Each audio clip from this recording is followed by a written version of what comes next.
Pour pouvoir expliquer tout cela. Pétard Devarenu Yair, on va d'abord, encore une fois, apporter d'abord quelque chose d'autre. Bema Sheirichu Arishonim Achronim, dans le fait que les maîtres médiévaux comme contemporains se sont largement attardés. Beinyan Shene Anisionot Shakadosh Baruch Hu Menaseh Bemet Adam. À propos de deux épreuves qu'Hachem envoie à un homme dans la vie. Quelles sont ces deux épreuves? Hem Nisayon Aoni, l'épreuve de la pauvreté, Ve Nisayon Aosher, et l'épreuve de la richesse. Donc nous, d'après le commun des mortels, pour moi je pensais qu'il n'y avait que la pauvreté qui était une épreuve. De là de parler d'épreuve pour la richesse, alors on va voir. Veine al Nisayon Aosher, et voici que concernant l'épreuve de la richesse, Matsinu Hazara Hamura, nous trouvons une mise en garde importante, mais Parashat Ekev, dans la Parashat de Ekev, donc c'est le livre de Devarim, vous avez vu, chapitre 8, verset 11. Que dit la Torah là-bas? Hachem dit, Ishamer Lecha, fais attention, prends garde à toi. Pen Tishkar et Hachem Elohecha, de peur que tu n'oublies Hachem, ton Dieu. Comment est-ce qu'on peut être amené à oublier Hachem, son Dieu? Alors la suite du verset, elle dit, Pen Tochal, de peur que tu ne manges, Vesavata, et tu te rassasies, ou Vatim Tovim Tivne, et que des belles maisons tu construises, Veyashavta, et tu vas te reposer, ou Bekacha Vetsoncha Yirbeyun, et ton gros bétail, ton menu bétail va se multiplier, Vechesev Ezav Yirbelach, et tu vas accroître l'argent et l'or, Vechol Hachar Lecha Yirbe, tout ce que tu vas avoir va se multiplier, et qu'est-ce qui va se passer? Ram Levavecha, ton cœur va s'élever. Ici, il s'agit d'une sorte d'orgueil. Ça, ton Ram Levav, quelqu'un qui est haut de cœur. Veshacharta, et tu oublieras, et Hachem Elohecha, Hachem ton Dieu, Amotsiacha Meret Israël Betavedim, celui qui t'a fait sortir de la terre d'Égypte, de la maison d'esclavage. Et conclusion, qu'est-ce que tu diras? Ve'amarta, tu diras Bilvafra en ton cœur, Kochi Ve'otsem Yadi, Asali et Achaïl Azé. C'est ma force et ma vaillance, et la vaillance de mes mains, qui m'ont amené à à cette vertu, à cette grandeur. C'est grâce à moi. Tout le travail, les efforts, je me suis levé tôt le matin, j'ai étudié, j'ai réfléchi, j'ai fait preuve de stratégie, j'ai appris, tout ce... Je me suis fait, ça veut dire en fait. Vezacharta. Alors souviens-toi, et Hachem Elokecha, que c'est Hachem ton Dieu, qui ou anoten lecha koach, que c'est Hachem qui te donne la force, la sotraïl, pour arriver à cette réussite. Et effectivement, quand quelqu'un il est dans la réussite, à la fin, il oublie que c'est Hachem. Pourquoi il y en a qui ont eu le même cursus que lui, il y en a qui ont eu le même parcours que lui, qui n'ont pas réussi? Ce qui veut dire ça, c'est moi qui donne le koach. D'accord, tu as réussi, tu as eu la force, mais qui c'est qui t'a donné la force? Donc on voit bien que l'épreuve de la richesse, en quoi elle est une épreuve finalement? Parce que la richesse, elle te fait effacer Akadosh Baruch Hu de ta vie. Si tu veux gagner, il y a un beau loto ce vendredi, non? Ouais, il était très très très beau il y a 2 semaines. Alors donc, est-ce qu'il faut espérer gagner ou pas? Il peut aussi beaucoup te rapprocher. Dans le sens, si c'est quelqu'un qui est généreux, qui est déjà dedans, qui a déjà commencé, même s'il n'a pas beaucoup de moyens, à commencer Yeshiva et Ouais. à tour il peut aussi te rapprocher encore plus. Il peut, mais si on parle d'épreuve, c'est que c'est pas dit. C'est très facile de dire quand j'aurai de l'argent, je donnerai 10% à la Yeshiva, et je suis à 10%, et les pauvres, je les aiderai. Ça, c'est bien quand on n'en a pas. Ce qui veut dire que quand on a l'argent, c'est plus pareil. Évidemment, on a dit que t'as plus besoin de Dieu quand t'as de l'argent. Tu pries plus pareil. On a posé la question dans la Gemara, pourquoi est-ce que on dit que le serpent, lorsqu'il a été puni par Hachem, Hachem lui a dit tu mangeras la poussière de la terre. Et la Gemara a dit mais la poussière, il y en a partout. Donc ça veut dire qu'il lui a donné une parnassa sans limite. Pourquoi? C'est pas une punition ça, d'avoir une parnassa sans limite. Et qu'est-ce qu'il répond la Gemara? En fait, Hachem, c'est le seul moyen qu'il a trouvé pour se débarrasser du serpent. Pour ne pas que le serpent il ait besoin de revenir vers Hachem. Je t'en prie Hachem, donne-moi ma parnassa. Qu'est-ce qu'il a fait Hachem? Pour se déconnecter du serpent, il dit tiens, ta parnassa, tu l'auras tout le temps. Ce qu'on apprend de là, c'est quoi? Que quand un homme il a des problèmes de parnassa, c'est un moyen qu'Hachem a trouvé pour justement qu'il ressente le besoin de lui. Hachem, il veut se rapprocher de lui. Or, si tu donnes ta parnassa, tu ne viens plus à la synagogue, tu pries plus, tu ne demandes plus rien. C'est ça l'épreuve de la richesse. En soi, tous les jours, on a tous le parasol. Oui, mais on parle là, effectivement, on parle au sens du le confort. Quelqu'un qui n'a pas besoin de prier parce qu'il a tout ce qu'il faut, il oublie Hachem. Sans parler des, on a dit, sans parler des, on va voir, sans parler des conséquences négatives de tout ça. Il voit plus sa femme, il voit plus ses enfants, il pense qu'à apprendre, parce qu'on a dit, il y a un autre principe dans la Torah. Quand tu as un, tu veux deux, quand tu as deux, tu veux quatre, etc.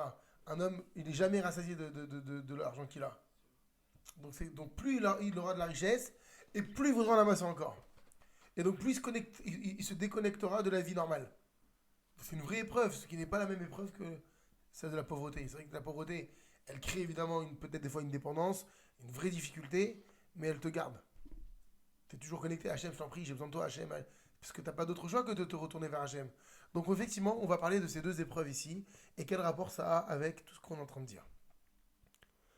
Are lanout varim beurim, voici que les choses sont claires. Kiribou yarichouch, que le fait de multiplier le patrimoine, Aloul les havi et adam les matzav, provoque à l'homme d'en arriver à la situation de quoi Veram levavecha, ton cœur va s'élever, Veshacharta, et tu vas oublier Hachem ton Dieu. Ad kedekar, à tel point, chez Yitei Chazve Shalom Lomar, tu finiras par te tromper en disant Kochi ve'olsem yadi, c'est ma force et ma vaillance qui m'ont valu cette réussite. Asali et Achaïlazé. Vechen Matsinu Mikra Malé Tiber Akatouv. Et d'ailleurs, on trouve un verset clair, c'est dans Devarim, chapitre 32. La Torah dit Vaishman Yeshurun Vayivat, c'est la paracha de Haazinu. Shamanta Avita Kasita, Vaitosh Eloa Asaou, Vainaben Tsur Yeshuato. Chapitre 32, verset numéro 15, je vous le lis direct. Yeshurun là-bas c'est Israël. Yeshurun a engraissé. Vaïvat, ça veut dire quoi Vaïvat? Il a tapé du pied. Il envoie tout balader. Dès lors que tu engraisses, c'est-à-dire dès lors que tu manges, tu prends, Vaïvat, il n'y a plus rien qui a de l'importance. Là, il a traduit par il a regimbé, c'est-à-dire qu'il a rejeté. Shamanta Avita Kasita, tu es devenu gras, épais, bouffi. Vaïtosh Eloa Asaou, et après devenu comme ça, épais, bouffi, etc. Vaïtosh, il a abandonné Eloa Asaou, son Dieu qu'il a fait. Vainabel Tsur Yeshuato, il a méprisé le rocher de son salut. Voilà, quelqu'un qui engraisse, c'est-à-dire quelqu'un qui prend. Voilà où forcément il arrive, Vaïtosh, à abandonner Hachem. Et c'est ce que les Chachamim m'ont enseigné dans la Gemara, dans ma Sechet Brachot, concernant le pasuk Vedi Zahav. Dans le livre de Devarim, c'est le premier pasuk de la paracha de Devarim, où là-bas Moshe énumère les différentes étapes que les enfants d'Israël ont traversées dans le désert. Et il y en a une, elle s'appelle Di Zahav. C'est quoi ça, Di Zahav? Alors la Gemara dit Amre de Rabbi Yanaï. Les Chachamim ont dit dans le Beth Midrash de Rabbi Yanaï. Car Amar Moshe Lifna Kadosh Baruch Hu. Ainsi Moshe a dit devant Hachem. Ribono Shalola, maître du monde. Bishvil Kesev et Zahav. Shishpata Lahem Israël Ad Shamrudai. Ah oui, bien sûr, excusez-moi. Parce que Di Zahav, on n'a pas trouvé une étape dans le désert qui s'appelait Di Zahav. Et là-bas, on a vu que c'est un moyen que Moshe avait de faire des reproches aux enfants d'Israël. Rappelez-vous, la génération à laquelle il s'adresse, c'est une génération qui, pour la quasi-totalité, n'a pas connu l'Égypte ni ce qui s'est passé avec le veau d'or. Et qu'est-ce qu'il fait Moshe avant de mourir? Enfin, avant de mourir, effectivement, il résume un petit peu ce qui s'est passé avec les parents, les grands-parents. Et pour ne pas attaquer les enfants d'Israël ou leur faire des reproches de façon ouverte et les vexer, il utilise des termes allusifs. Et il parle d'une étape qui s'appelait Di Zahav. C'est quoi Zahav? L'or. À quoi ça fait penser? Au veau d'or. Donc il les accable pas par la faute du veau d'or de façon explicite, mais il leur dit attention de ne pas faire la même erreur que vos parents qui avaient fait preuve en fait, d'idolâtrie avec l'or. Alors maintenant la Gemara dit pourquoi il appelait ça avec Di Zahav? Maintenant une autre raison. Et qu'est-ce qu'il dit en fait Moshe à Dieu? Ka'amar Moshe lifna Kadosh Baruch Hu. Ainsi ainsi Moshe dit à Hachem, Ribono Shalola, maître du monde, Bishvil Kesef Vezahav Shishpata Lahem l'Israël Hachamudai. Tu sais pourquoi ils ont fait la faute du veau d'or? Bishvil, ça veut dire ici Bishvil à cause. À cause de l'argent et à cause de l'or, Shishpata Lahem, que tu leur as donné en abondance. Hachamudai, tu leur as donné tellement d'argent qu'eux-mêmes ils disaient stop. Rappelez-vous d'où il vient cet argent? Non seulement c'est l'argent qu'ils avaient récolté pendant la plaie de Rocher, l'obscurité, où ils devaient, vous vous rappelez, profiter de l'obscurité pour vérifier et localiser les trésors, et ensuite on était allé demander aux voisins, allez donne-moi tout ce que tu as pour me payer de tout ce que tu m'as asservi, mais également de tout le butin que la mère avait recraché lorsqu'il avait noyé ne serait-ce que les soldats. Il y avait tellement d'argent que les enfants d'Israël étaient en arrivés à dire « Daï, c'est bon, stop ». C'est l'argent et l'or qu'ils avaient en masse qui leur a provoqué de faire le veau d'or. Alors ça veut dire quoi? Que s'il n'y avait pas eu tout cet or, cet argent, on n'aurait jamais fait le veau d'or. C'est ça la déconnexion. Ils t'ont oublié. Non mais là, Moshe, c'est ce qu'il dit. Ils t'ont oublié. Ça veut dire qu'ils sont passés, entre guillemets, que Dieu en préserve, à un autre Dieu. Pourquoi? À cause de l'or et de l'argent que tu leur as donné en nombre. C'est une épreuve. Mais tant que tu ne connais pas l'épreuve, que Dieu en préserve, tu dis à quelqu'un il est malade, il a l'épreuve de la maladie, tu ne ressens pas ce qu'il a, tant que tu ne l'as pas. Et la Torah, elle te dit, et c'est ce que dit Moshe, mais comment tu peux leur en vouloir? Finalement, d'accord, ils sont coupables du veau d'or, mais s'ils n'avaient pas eu tout cet or-là, ils n'en seraient pas, comme si c'était automatique. Ah, Léou Madze, mais à l'inverse de cela, Matsinu, on trouve également Kama caché ou Nisanaoni. Combien aussi est grande la difficulté de la pauvreté. Kemo, Joshainu Bigmara. Comme nos Chachamim l'ont enseigné dans la Gemara, dans le traité des Rouvines, page 41b. Qui est Chad Mishlosha Dvarim Amavirin et Adam al Darto. Une des trois choses qu'il faut qu'un homme, son da'at, son esprit, il peut s'échapper.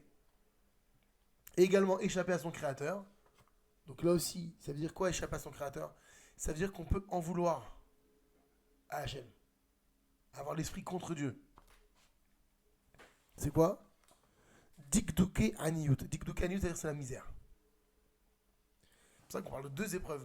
L'épreuve de la richesse, qui en soi est une épreuve, mais c'est vrai qu'elle nous parle peut-être moins. Parce qu'elle appelle à tellement de belles choses, cette richesse, en réalité, et on en rêve. Mais on ne voit pas les coulisses, et c'est ça qui est l'épreuve. Et deuxièmement, il y a la pauvreté qui est là. Alors celle-là, elle est super compréhensible, parce que chacun à son niveau, on la vit, on la ressent, c'est le manque qui est relatif à chacun. Et dans ce cas-là, tu dis, bah non, je peux pas, j'ai pas le temps. Il faut que je travaille. Mais sans parler de devoir de travailler, du besoin de travailler, il y a aussi la misère qu'on peut ressentir. Quelqu'un qui n'a pas les moyens et qui souffre parce qu'il a faim, ou qui souffre parce qu'il n'arrive pas à soigner ses enfants comme il faut, ça, c'est une autre épreuve. Et donc, du coup, il y a une sorte de rébellion qui peut se créer. Contre qui? Contre Hachem. Nouvelle épreuve. Alors, qu'est-ce qu'on va voir ici? Al-Shene, Anisionot Alou, sur ces deux épreuves qu'on vient de mentionner, à marche le mot Améler. Regardez ce qu'a dit le roi Salomon dans les Proverbes. Chapitre 30, Proverbe numéro 8. Rash ve'osher al-tani. La pauvreté et la richesse ne me donnent pas. Hachem. Shlomo Améler, là, il est en train de s'adresser à Hachem. Il lui dit, je veux ni de la pauvreté, ni de la richesse. Ça veut dire quoi? Je veux quoi? Comment tu traduis là dans les mots? Rash, c'est la faiblesse. Pas roche. C'est la misère. Je veux ni de la misère, ni de la pauvreté, ni de la richesse. Alors qu'est-ce que je veux? Je veux la parnassa. C'est ça la parnassa. La parnassa, c'est avoir le minimum vital pour être serein. Et si j'ai cette sérénité, c'est bon, il n'y a pas d'épreuve. Tu dis, attends, c'est le roi Salomon, on parle du roi Salomon, c'est un tzaddik, de quoi il a peur? Et lui, il sait de quoi il parle, parce qu'il est le roi. Il sait ce que c'est avoir de l'argent. Il sait ce que c'est avoir l'opulence et la puissance, le pouvoir, tout ce que tu veux. Il avait de la chorma, il était le fils du roi David, il a construit le Beth Amikdash. Donc, ça veut dire que plus tu as, et tu ne sais pas, même si tu t'appelles le roi Salomon, Donc, on voit ici donc Shlomo Ameler, Rash Verosher, Altitelni ne me donne pas ni la misère ni la richesse.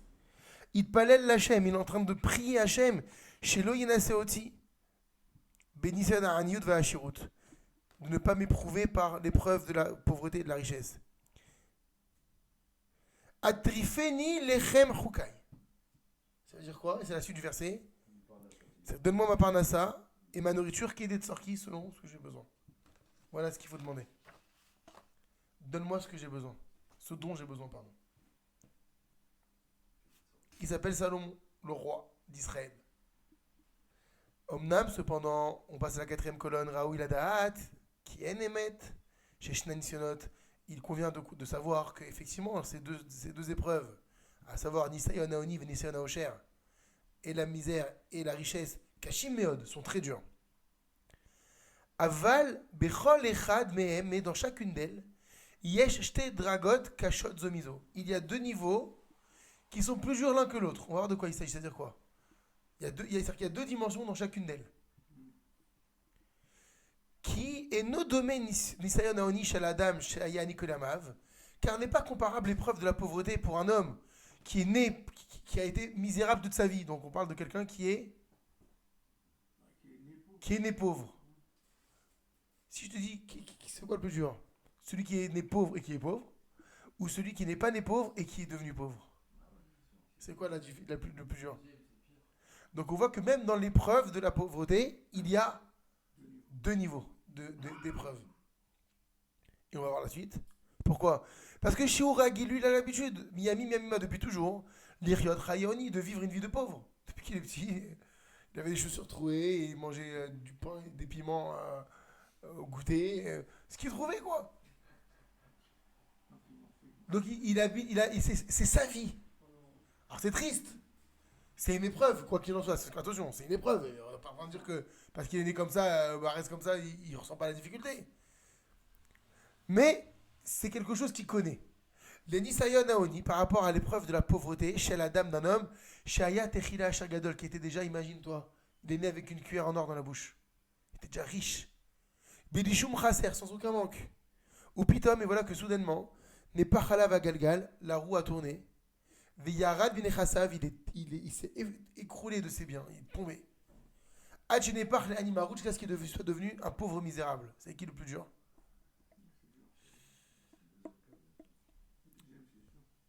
Donc ça, c'est concernant la misère. Il y a 2 niveaux. Les 2 qui sont, encore une fois, épreuves très dures.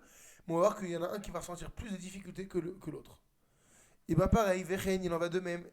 Et nos domaines Nissan Aosher concernant la richesse. L'épreuve de la richesse. Les Adam Shaya Ashir Kolamav, pour un homme qui a été toute sa vie riche. Ukvar Itragel Lirkiot Chaim Eleim Shefa. Et donc lui, il s'est accoutumé du fait de vivre avec abondance et opulence toute sa vie. Ça a toujours été comme ça. Chez Az, car alors, à Ashirut, et Nena Mavira Oto Kolkar Haldato Valdat Kono. Cette richesse-là ne va pas à ce point lui détourner la tête. Parce qu'il est né comme ça.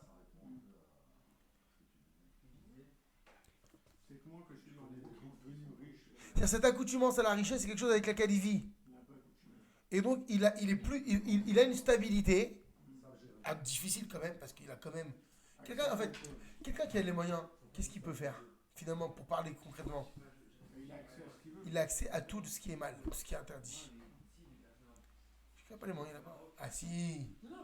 Tu vois ce que je veux dire? C'est pas pareil. Le pauvre, je ne veux pas développer, mais le pauvre, il ne peut pas faire ce qu'il veut. Moi, je parle d'un vérote qui détache d'Hachem. C'est quoi la vérote qui détache d'Hachem? On parle de l'épreuve de la pauvreté. Un pauvre, c'est quelqu'un qui n'a pas d'argent. C'est ça le pauvre. On ne parle pas de la classe moyenne. Non, la classe moyenne, il n'est pas pauvre. Il en a pas ça, ce qu'il a besoin. On parle de quelqu'un qui n'a pas de quoi subvenir à ses besoins. C'est parce qu'il a dit le roi Salomon, moi je veux avoir de quoi manger et dormir. Donc le pauvre, c'est celui qui n'a pas de quoi manger. Tu crois que celui qui n'a pas de quoi manger, il va aller prendre son argent, le peu d'argent qu'il a, et aller voir les femmes, et aller dépenser dans les yachts, et aller jouer, tout ça. Il n'a pas. Donc les vices sont absents de lui à ce niveau-là. Mais c'est ça l'épreuve, c'est qu'il a tendance, plus qu'une tendance, à véritablement vouloir Hachem. Ah, t'es comme ça, bah moi je te connais plus, je veux plus faire tes tfilotes et je veux plus en faire. Et c'est pas que je veux. Alors, soit je peux plus, soit je ne veux plus. Mais pour autant, on va voir que là, il n'a pas la possibilité d'accéder aux vices les plus dangereux. Ce qui n'est pas le cas de quelqu'un qui a l'argent. Justement, tu as l'argent, tu fais ce que tu veux. Tu peux devenir voleur. Tu peux faire rien, tu peux devenir voleur. Tu prends la vie d'un footballeur. Les délinquants. Elle est parfaite la prière de Shlomo, en fait, c'est ça. Elle est parfaite la prière de Shlomo. Elle est claire. Pas de misère, pas de richesse. Donne-moi ce que j'ai besoin.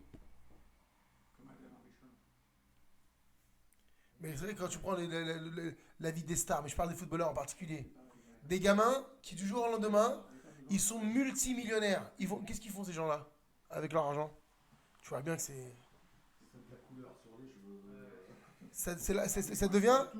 Ils perdent, c'est ça, ils perdent le darat. Mavir al darato, ils ne sont plus... Ils ont pas un darat normal. C'est toutes des exubérances, pourquoi? Parce que j'essaie de trouver des choses qui me satisfont avec mon argent et j'arrive. À un moment, je suis obligé je fais tout n'importe quoi.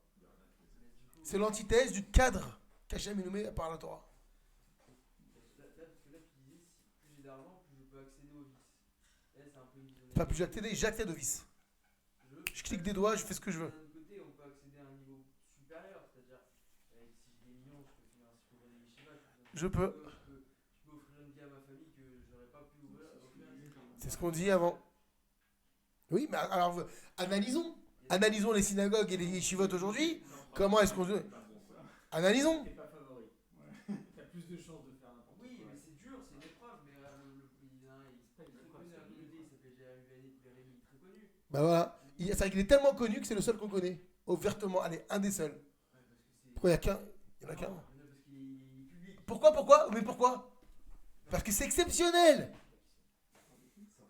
C'est exceptionnel. Parce que si c'était admis... Mais non, mais parce que les autres ils sont tellement sadiques qu'on les connaît pas. Ah, mais t'as raison, là tu juges les Khavzechot, c'est bien, t'as raison. Ah ouais, c'est bien. C'est beau. Si on le connaît, c'est qu'il est pas si tu vois. Arrête. Ouais, mais C'est bien. Finalement, Hein? petit-toi.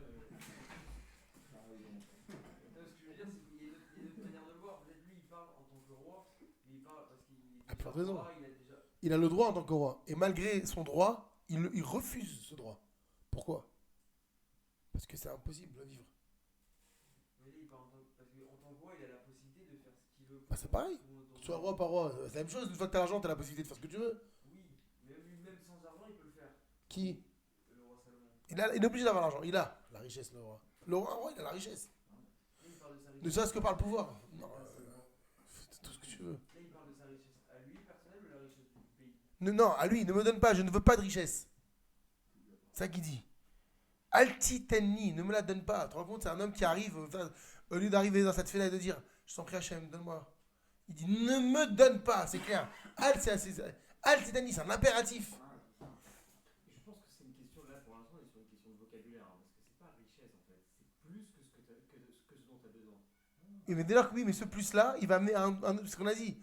La Gemara dit, OF Kesef, Lo Isba Kesef. Parce que quelqu'un qui aime l'argent, parce que c'est un autre problème ça. Tout le monde sait qu'il n'aime pas. Quelqu'un qui aime l'argent, Loïsbak Kesef ne peut pas se rassasier d'argent. Donc ce plus qu'il va avoir, cet argent, il va falloir qu'il le grandisse, qu'il le développe. C'est comme ça. On va le voir d'ailleurs, on va voir pourquoi on parle de ça ici. Donc, on était en train de parler des deux dimensions qu'il y a dans l'épreuve de la richesse. Il y a celui donc qui va naître riche. Donc il a une stabilité moyenne, ça veut dire qu'il a l'accoutumance de cette façon de vivre. Donc c'est dangereux, mais il n'est pas dans une déconnexion totale. C'est-à-dire qu'il vit comme ça. Par contre, il y a la deuxième épreuve, c'est l'autre. C'est l'Insayon HaOsher, c'est l'épreuve de la richesse. Shel Ani ve'evion shel hayah lo klum, d'un indigent et d'un misérable qui n'avait rien jusqu'à présent, et qui du jour au lendemain, il se retrouve Achir. Bah, prenez les exemples de tous ces paysans qui ont gagné le loto, et en une année, ils ont tout claqué. C'est le meilleur exemple. Ils vont toucher le psy après, dépression. Suicide. C'est la réalité. Hein. Ouais. Déconnexion, Ma'avir al-Da'at. Le Da'at, la conscience, elle n'est plus la même, elle change. C'est ça le danger. Tu connais plus la vie normale. Et si tu connais plus la vie normale, tu connais plus ce qu'Hachem il attend de toi. Ma'avir al dato via al da'at kono. Ils sont son créateur. Maintenant, pourquoi, encore une fois, nous, ça nous parle peut-être moins? Parce qu'on n'est pas dans cette situation. C'est ça la mise en garde. Pourquoi Hachem il fait 2 fois la mise en garde dans la Torah? Attention, si tu commences à amasser, tu vas finir par m'oublier. Tu dis, mais non, je vais te faire plein d'yeshuvot, je vais créer des institutions. C'est comme ça. C'est une épreuve. Des fois, tu dis, le type, il a des courbatures, il est malade, il a une maladie, ce que tu veux. Allez, vas-y, marche, lève-toi. Tu peux y arriver, mais il est malade. C'est une épreuve de la maladie. Mais vas-y, je te dis, lève-toi. Je peux pas. Mais pourquoi je ne peux pas arriver à concevoir ce qu'il ressent? Parce que je ne suis pas dans son épreuve. Et tu vas choper le Covid, tu dis, ah là, je ne peux plus bouger. 39 degrés. C'est exactement ça. Dès qu'on est dans l'épreuve, on ne voit plus la normalité des choses. Pourtant, j'étais en bonne forme hier. C'est exactement pareil. Tu vas rentrer dans la richesse, tu vas plus voir comme tu voyais hors richesse. Attention, vous avez déjà eu des discussions autour de la table, souvent, en famille. Qu'est-ce qu'on fait si on gagne 200 millions? Qu'est-ce qu'on fait aussi? Attends, allez, oublions les 200 millions. Qu'est-ce qu'on fait si on gagne 10 millions d'euros? Et qu'est-ce qui se passe entre frères? On se dit quoi? On partage. Et donc sur 10 millions, tu as 3 frères ou 4 frères, qu'est-ce que tu fais? Allez, on essaye. Tu donnes 1 million à chacun. Il y a déjà 4 millions qui sont partis, sachant qu'il y a 10% qui ont dû partir. Tu te retrouves déjà avec 5 millions. Tu es en train déjà de réfléchir, puis j'ai déjà que 5 millions. Mais attends, 5 millions c'est énorme! C'est énorme, 5 millions! Alvaï, même 1 million, donne-moi! Mais t'es déjà. Alors que t'as pas encore l'argent, tu te dis, attends, si je donne 1 million à chacun, il va rester que 5 millions. T'as vu déjà l'épreuve? C'est ça, Nissan Rocher, c'est terrible! C'est une maladie! Il faut être une force pas possible pour rester normal. Donc on va. Mais comment? Après tu dis, j'ai mes copains, il faut que je les aide un petit peu, machin. Bah, alors après j'ai plus rien. Après il y a les impôts qui vont arriver l'année d'après, j'ai plus rien. Ah non, vas-y, je le dis à personne. Voilà. Même s'il gagne 100 000 euros, il devrait être content s'il gagne 100 000 euros. Là on est en train de parler de 5 millions. Voilà, mais il veut pas. C'est ça, Nissa Yana Alors, alors, venez, on continue. Veine, voici, donc Nisayon Kassé Shel Nisayon Aosher. Donc on voit que l'épreuve dure de la richesse, c'est Adam Ani, c'est l'histoire d'un pauvre, Shnitarla, la riche qui est devenu riche. Et chez qui on trouve cet exemple? Matsinu Etzel Yosef Hatzadik. Yosef, il est le type même de ce bonhomme qui va passer du misérable. Ouais, mais il est né quand même dans une famille assez aisée. À 17 ans, il est parti. Oui, mais quand même. Ah, il faisait quoi, non? Son père, il a eu la richesse. Oui, son père, c'est tout. Mais là, il est esclave pendant des années. Et il devient le patron de la planète. Mais il est dans des geôles. Il est l'esclave chez Potiphar. Il ne s'attend pas à devenir le numéro 2, mais en fait, on a dit que c'était le numéro 1. Parce que Pharaon, il sait très bien à qui il a affaire. Et donc, c'est ce qu'il dit. Matsino Etzal Yosef. On trouve chez Yosef Hatzadik, Shaya Techila, Evet Ben Israël, il était au départ un esclave en Égypte. Veyachab Vetassoir, il a ensuite été prisonnier Yud Bet Shanim, 12 ans. C'est pas un homme de 70 ans, hein, puisqu'on a dit qu'il a quitté son père, il avait 17 ans.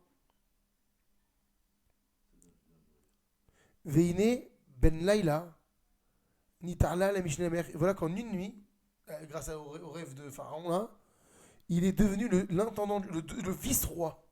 Bechol Mitzrayim dans toute l'Égypte. Sachant que la famine va faire qu'il va devenir le roi finalement de toute la planète, puisque tous les pays vont se soumettre à ses propres désirs à lui. C'est lui qui va faire fluctuer le marché, c'est lui qui va décider des prix, c'est lui qui va décider comment est-ce qu'on fait. Il décide de tout, mais il était un esclave quelques semaines avant. Ou Bechol Zot, et malgré tout, Ahmad Bigdushato, il s'est maintenu dans sa Gdusha, dans sa sainteté, comme il a marqué dans le livre de Shemot. Ve Yosef Aya Bemitzraïm, et Yosef était en Égypte. Et Rashi enseigne à ce moment-là, Léodiacha Tzidkato Shel Yosef. C'est pour te faire connaître. Pourquoi est-ce qu'on nous dit Yosef est en Égypte? On savait très bien qu'il est en Égypte. Le livre de Shemot, c'est le numéro 2. Et là-bas, on nous redit Ve Yosef Aya Bemitzraïm. Rappelez-vous, Yosef il est en Égypte. C'est toute la moitié du livre de Bereshit. Qu'est-ce que tu m'apprends à me redire encore une fois Yosef il est en Égypte? Alors Rashi te dit, c'est pour te faire savoir. Tzidkato chez Yosef, la tzidkout, la piété de Yosef. Où Yosef, ce même Yosef, a roé, voilà, tu me parlais, il était chez son père. Qu'est-ce qu'il était chez son père? Il était berger. C'est-à-dire, il est dans les prairies. C'était noble à l'époque, un berger. Je préfère travailler les pierres précieuses que d'être noble que d'être berger, non? Gérer le patrimoine de mon père que de gérer le bétail. Berger, ça veut dire que il nettoie les moutons, il les fait paître, il les tond, tout ce que tu veux. Elle se barre très tôt le matin. Beau métier, quand même. Bon, tu me diras si tu trouves une nouvelle bergerie.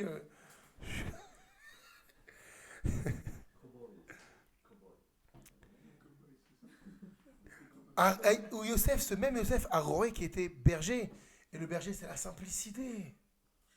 Qu'est-ce qu'il a besoin, le berger? Une brindille dans la bouche, son baluchon pour la journée. D'ailleurs, il était même allé voir ses frères qui étaient en train de manger à ce moment-là, sur l'herbe. Il n'y a ni une table, ni une chaise, ni le confort.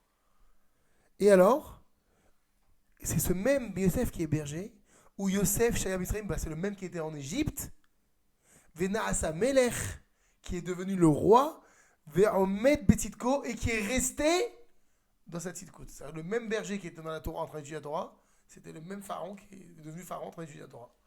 Il n'a pas bougé. David Ameller. Pareil, exactement. On disait quand il était berger, il avait la démarche d'un roi. Ça marche dans les deux sens. Quand il était roi, Oui, mais il n'avait pas d'ailleurs, mais il était même, pour prendre les trucs encore pire, David Ameller. Quoi que David Ameller et Yosef, c'est très similaire. Parce que ses frères le rejetaient à David Ameller. On voit bien quand le prophète Samuel est venu voir, il est où le petit? Il y a un petit, c'est vrai, il est tout seul là-bas en train de faire paître. Il vit comme Yosef, ce que Yosef vit. Donc on voit bien donc, cette première dimension d'ascension finalement, de la misère vers quelque chose d'extravagant, parce que c'est pas qu'ils sont devenus riches, ils sont devenus les maîtres du monde, des hommes. Il y a quelque chose à faire avec le métier de berger. C'est plutôt bon signe quand on est berger. Ah ouais, c'est certainement, ils ont tous été. Moshe Rabbeinu lui-même. Ça permet de vivre comme chez nous. Ça va. De quoi tu veux une Ah, ouais, exactement. Et puis il y a la force de la nature qui est autour, c'est-à-dire que tu vois ce qu'Hachem y fait. C'est vrai que dans les villes, on voit moins le. Là, ce qu'on veut dire, ça veut dire que, alors, pour défendre Jordan, ça veut dire que le métier de berger, c'est un métier vil. Ça veut dire que c'est un métier qui ne te demande pas d'avoir qui n'a pas de suffisance matérielle. Au contraire, ce que j'ai, ça, voilà, ça va. Je mange un petit peu, et ça me suffit, je suis dans le calme avec la nature. Voilà. C'est exactement le paysan d'aujourd'hui. Hein. Il est dans son tracteur, il machin. Mais franchement, ça fait un peu rêver. C'est- Arrête. Mais parce que tu le vois, Personne n'a envie de dire, moi, je veux. Non, mais dans le sens, il dit dans le sens de cette sérénité, cette tranquillité de. Imagine, on travaille tranquille, je sais pas, moi je travaille dans le vin, dans les champs. Non, c'est vrai, je veux dire tout ce qui est artisanat en fait. L'artisanat, c'est sympa. Donc c'est la parnassa. Ils crèvent, les mecs. Ils n'ont pas d'argent. Parce que tout est industrialisé, donc dès que c'est. Oui, parce que voilà, on n'est pas dedans, c'est ça que je veux dire, c'est qu'on n'est pas, on vit pas la chose. Maintenant, regardez, on continue. Bedererzo, et de cette même manière, Mefaresh Aktav Yosofer. Le Ktav Sofer explique dans notre paracha. Alors, ça, on va le prendre. C'était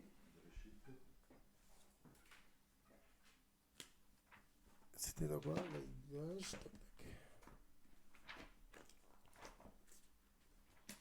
C'est lorsqu'ils vont dire à Yaakov que Yosef est encore en vie.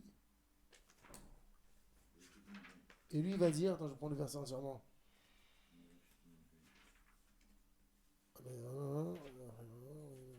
Pourquoi il ne le donne pas ici? C'est quoi? Ah pardon, voilà, excuse-moi, t'as raison. Mémé, 45, verset 28.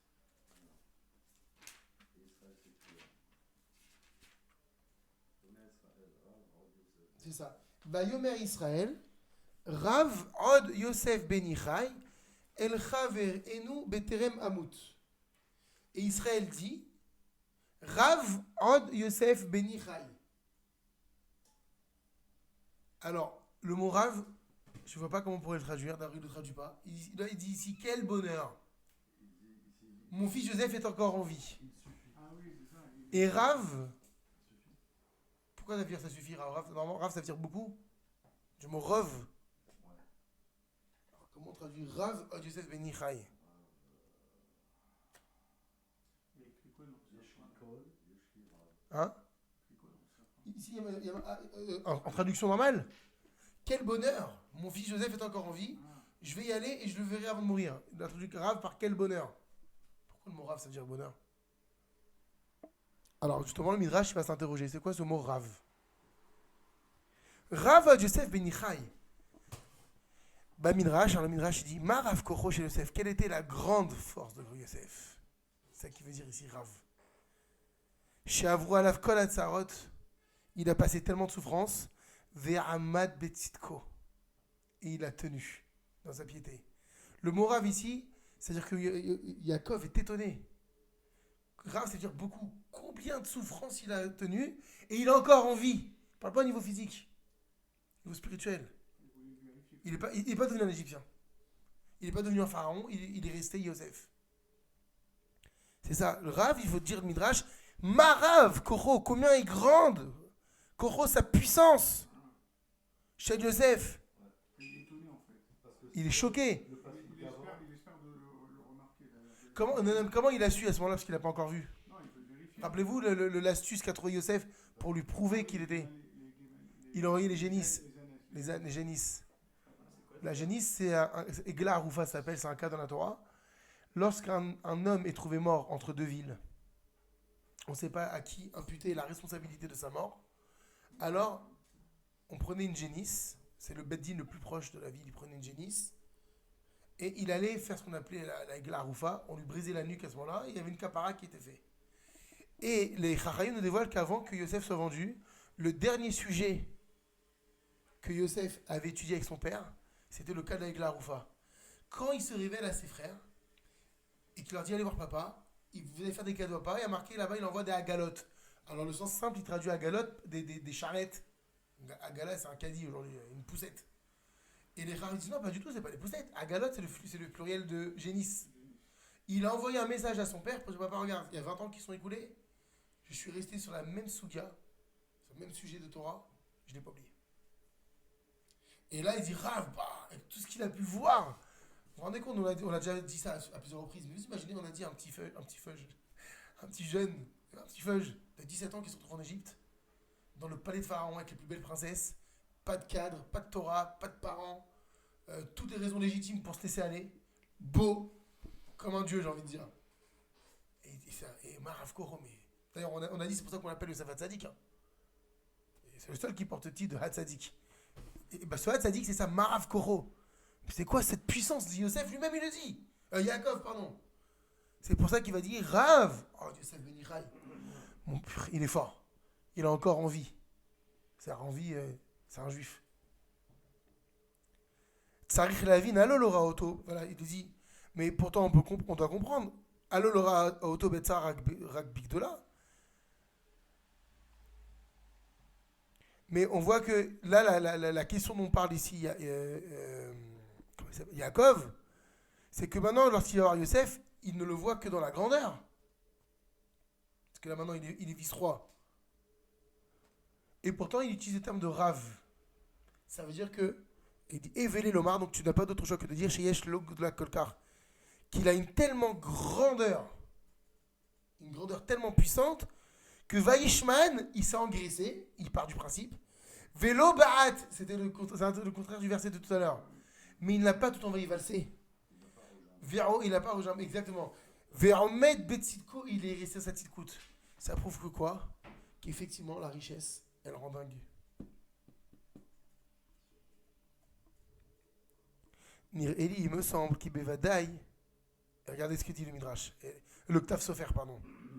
Il me semble qu'assurément, Nisayon Aosher, que l'épreuve de la richesse, Yoter Minisayon Aoni, est plus dure que l'épreuve de la pauvreté. Remonte. C'est ce qu'il dit le octave Sofer. Et je me rappelle, souvent ma femme m'a dit ça, elle a une rabbinite, Madame Cohn de Marseille, la rabbinite Cohn, elle disait à ses élèves toujours, sachez que l'épreuve de la richesse, c'est la pire qui existe. Là, l'octave Sofer, il le dit, qui va dai, Nisayon Aosher Yoter Nisayon Aoni. Et maintenant, Aval Yoter, c'est quoi le pire du pire? C'est Nisayon Aosher, c'est toujours la pauvreté, l'épreuve de la richesse, Bemi Shaya Ani Umtsuar Tamid, qui a toujours été pauvre et dans la souffrance toute sa vie, constamment, ou Befeta Pitom, et que soudainement, Yigdal Vitacher, Yigdal Vitacher, mais Od Yigbalibo. Et que tout d'un coup, il est devenu immensément riche. Alors Yigbalibo, son cœur, c'est sûr qu'il a un infarctus spirituel. Une petite question. Est-ce que du coup c'est pour ça que peut-être une des raisons pour lesquelles, je ne sais pas, tu nous as dit que de 3 ans, pendant 14 ans, il a préparé Yosef. Et c'est peut-être aussi une des raisons pour lesquelles il lui a offert une tunique très belle, etc. C'est peut-être pour l'habituer à la Ah, c'est dangereux, hein. Ouais, c'est une question. Est-ce que c'est un lien? Je pense pas que c'est trop dangereux. De lui mettre le pied à l'étrier, ça peut être, c'est possible. Mais ça reste quand même dangereux de faire ça. C'est comme si demain tu vas dire, c'est quoi, je vais te donner une Porsche, mon fils. Et va-t'en, on se revoit. Je sais pas quand d'ailleurs, ils savent même pas quand est-ce qu'ils vont se revoir. C'est chaud. C'est vrai.